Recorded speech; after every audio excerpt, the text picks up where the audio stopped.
Hello दोस्तों, मेरे channel पे आपका स्वागत है।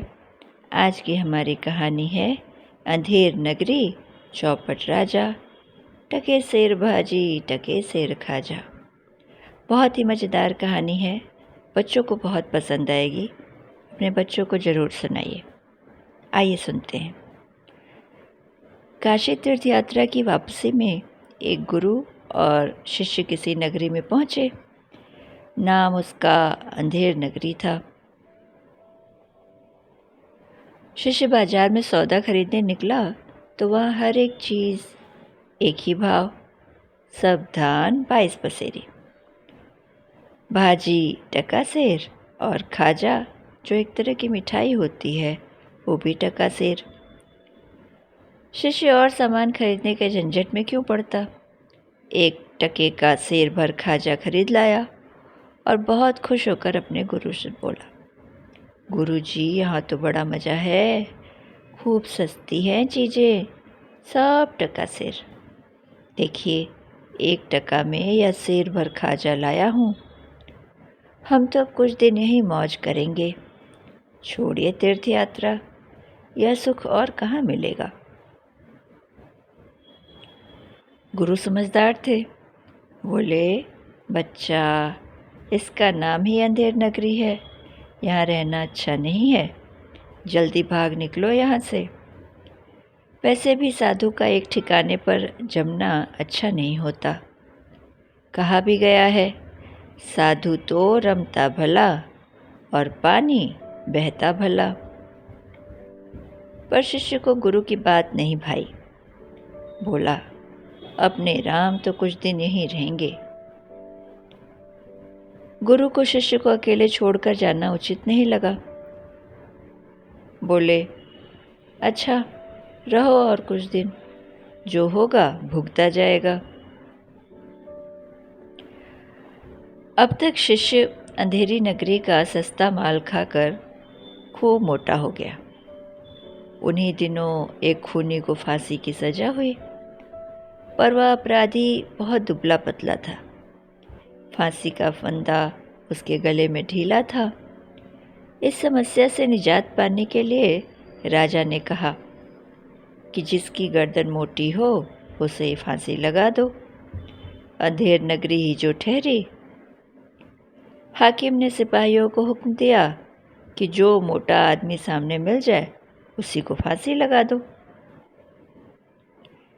एक खून के बदले में किसी एक को फांसी तो होनी ही चाहिए। अब इसकी हो या उसकी, किसी की भी हो, जीव के बदले जीव। सिपाही मोटा व्यक्ति खोजने चले तो वही मोटा शिष्य सामने दिखा। वह हलवाई के यहाँ खाजा खरीद रहा था। सिपाही उसे ही पकड़ कर ले चले। गुरु को खबर लगी तो वह दौड़े दौड़े आए, सब बातें लोगों से मालूम की।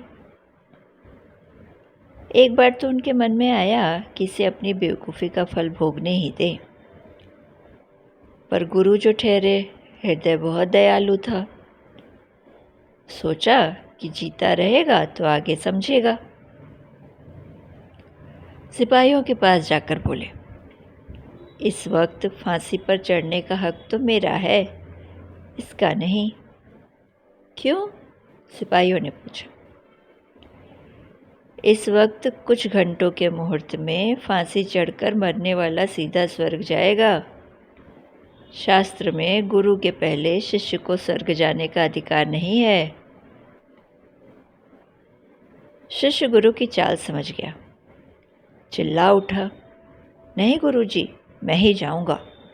सिपाहियों ने तो मुझे ही पकड़ा है, आपको पकड़ा होता तो आप जाते। इसी एक बात पर दोनों ने झगड़ना शुरू कर दिया। सिपाही हैरान, भीड़ इकट्ठी हो गई। फांसी चढ़ने के लिए झगड़ना वहाँ के लोगों के लिए एकदम नई बात थी। जल्दी ही यह बात राजा के कानों तक भी पहुँची। राजा ने कहा, यदि ऐसा ही मुहूर्त है तो सबसे पहला अधिकार तो राजा का ही होता है और उसके बाद उसके उच्च अधिकारियों का।